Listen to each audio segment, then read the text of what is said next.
Let me ask you something that may change the way you see yourself from this moment forward.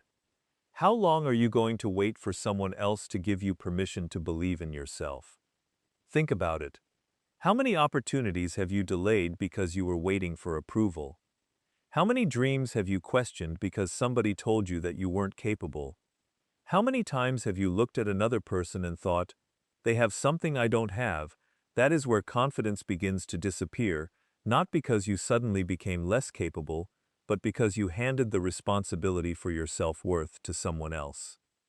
People will praise you today and criticize you tomorrow. They will support you when you're succeeding and question you when you're struggling. Some people won't understand your vision because they were never meant to live your life. And if your confidence depends on their approval, then your confidence will rise and fall with every opinion you hear. You have to make a decision. I am going to stop asking the world who I am, and I am going to start deciding who I am. That doesn't mean becoming arrogant. It doesn't mean believing you're better than everyone else. Real confidence is quieter than arrogance. Confidence says, I know I still have things to learn, but I trust myself enough to keep learning. And maybe you've made mistakes. Maybe you've failed. Maybe somebody rejected you. Maybe you walked into a room and felt like you didn't belong. But none of those moments have the authority to define your entire identity. Failure is an event. Rejection is an event. Criticism is an event.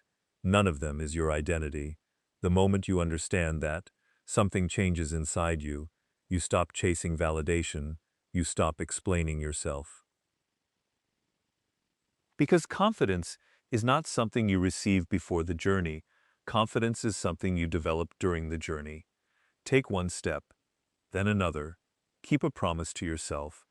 Do the thing you said you would do. Speak when your voice is shaking. Walk into the opportunity even when you don't feel completely ready.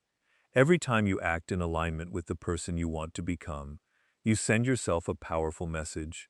I can trust me. That is where real confidence comes from, not from applause, not from followers, not from compliments, not from having a perfect life. It comes from knowing that when life becomes difficult, you will not abandon yourself. So start living like you already know it, and once you stop looking outside yourself for permission to believe in who you are, you have to face the next battle, the voice inside your own head.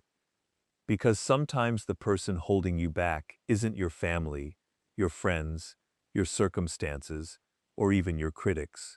Sometimes it's you. You wake up in the morning with an opportunity in front of you, and before you even take the first step, your mind starts whispering, what if you fail? What if they laugh at you? Your mind has a powerful ability to predict danger. But not every prediction deserves to become your reality. Sometimes, the voice telling you to quit is simply the voice of an old version of yourself trying to keep you inside a familiar comfort zone.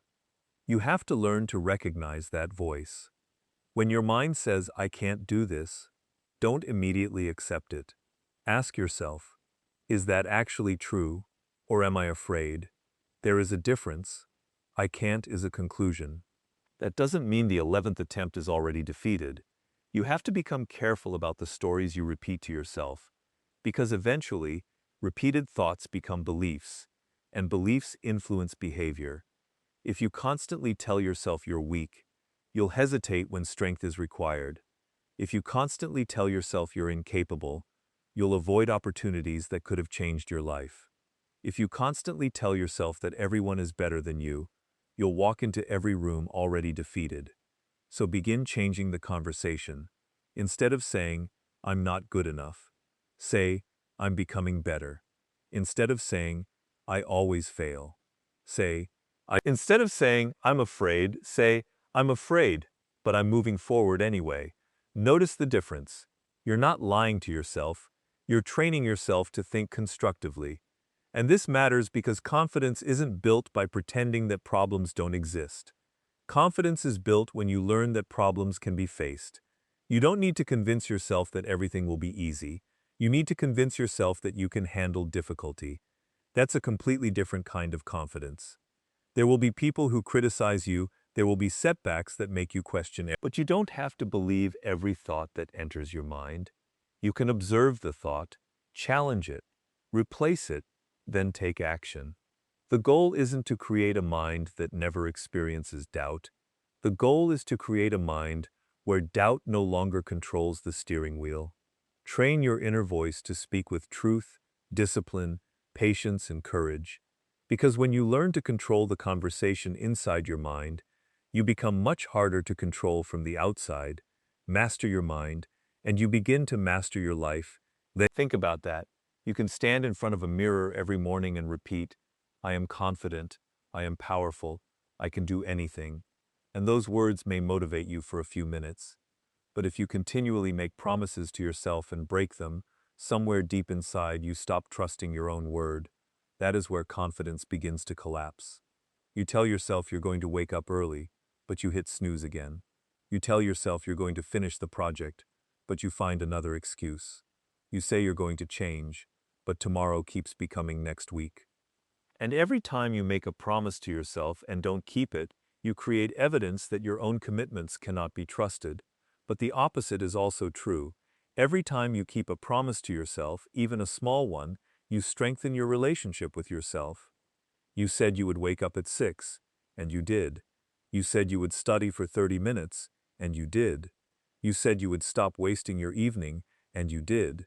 You said you would finish what you started, and you did. These may seem like small victories, but they are not small psychologically. You don't need to transform your entire life overnight. In fact, trying to do everything at once can become another way of disappointing yourself. Start smaller, choose one promise, make it realistic, then keep it. If you tell yourself you're going to read 10 pages, read 10 pages. If you tell yourself you're going to walk for 20 minutes, walk for 20 minutes. If you tell yourself you're going to spend 1 hour working without distractions, give that hour everything you've got.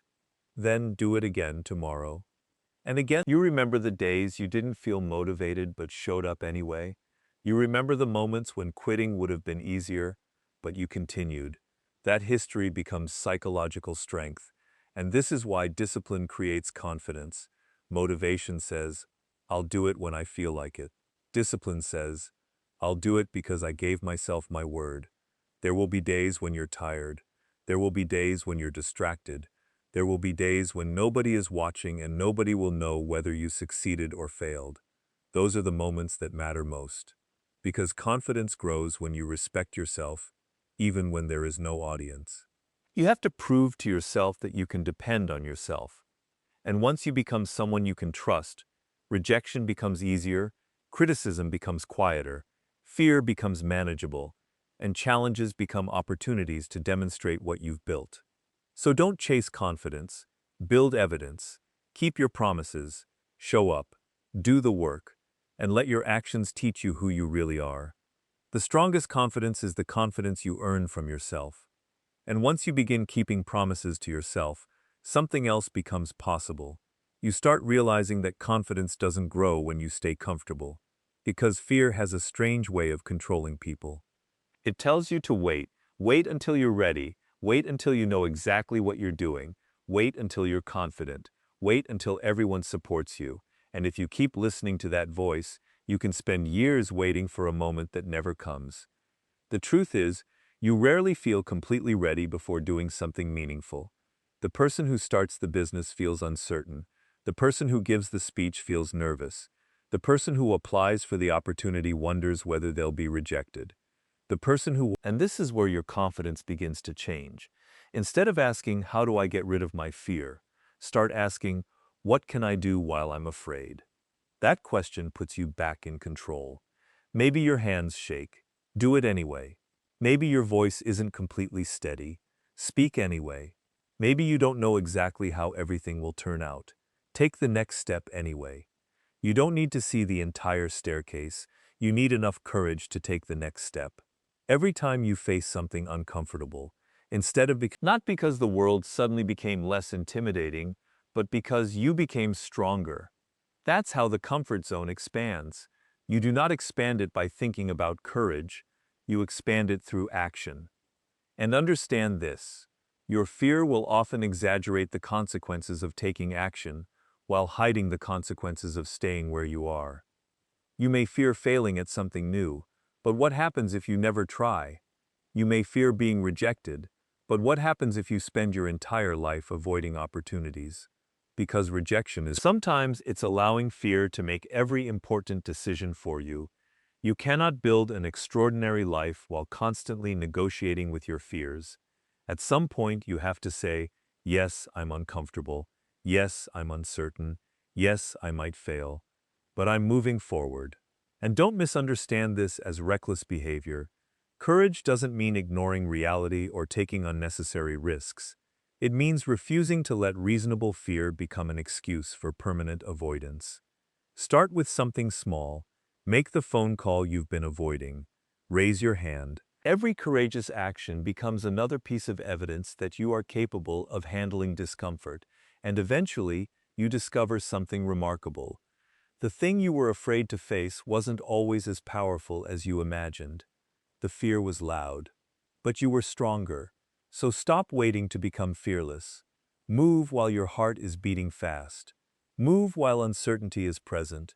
Move before you feel completely ready. You don't defeat fear by waiting for courage. You build courage by moving forward.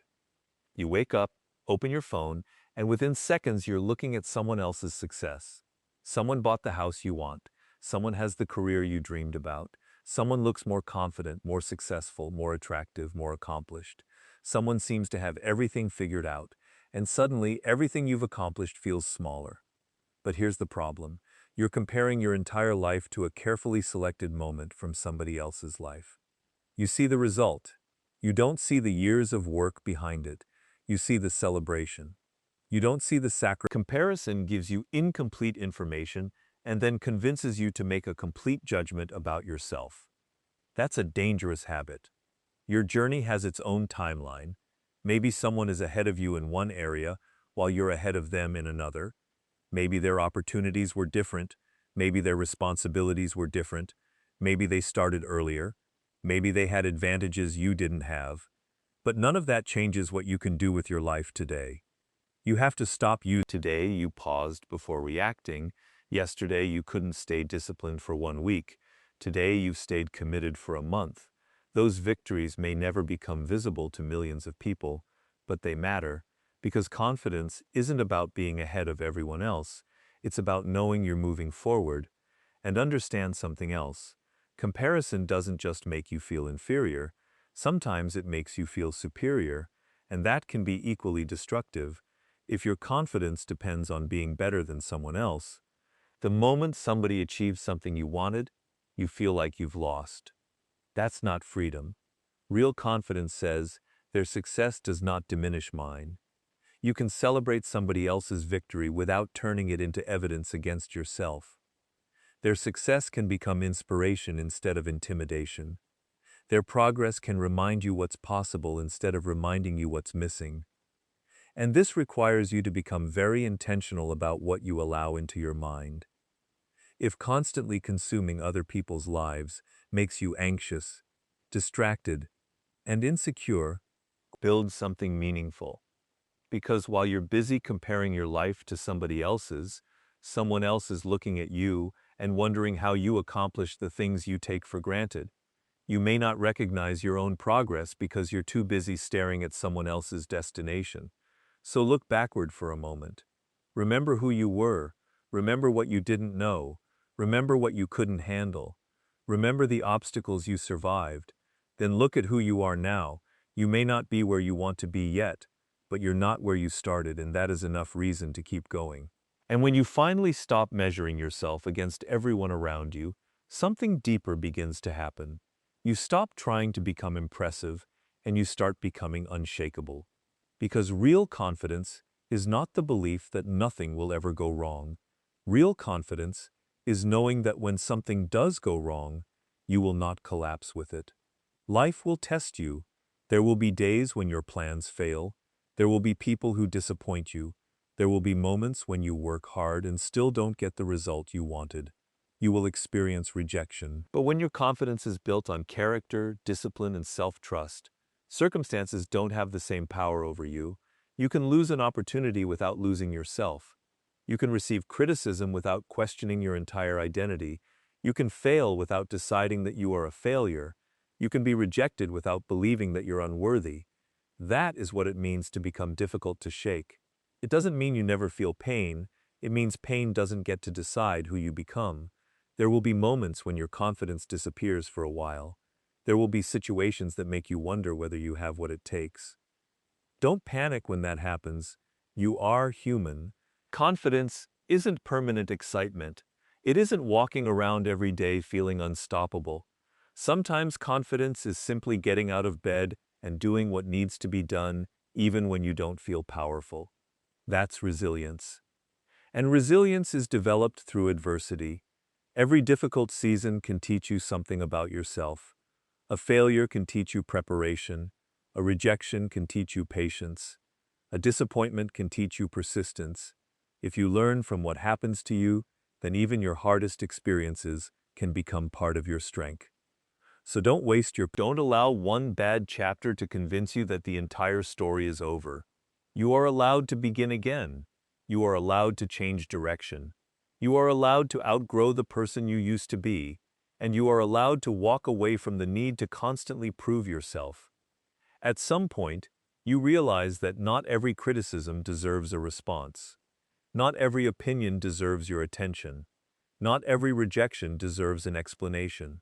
Your peace becomes more valuable than approval. Your purpose becomes more important than popularity. Your peace becomes more valuable than approval.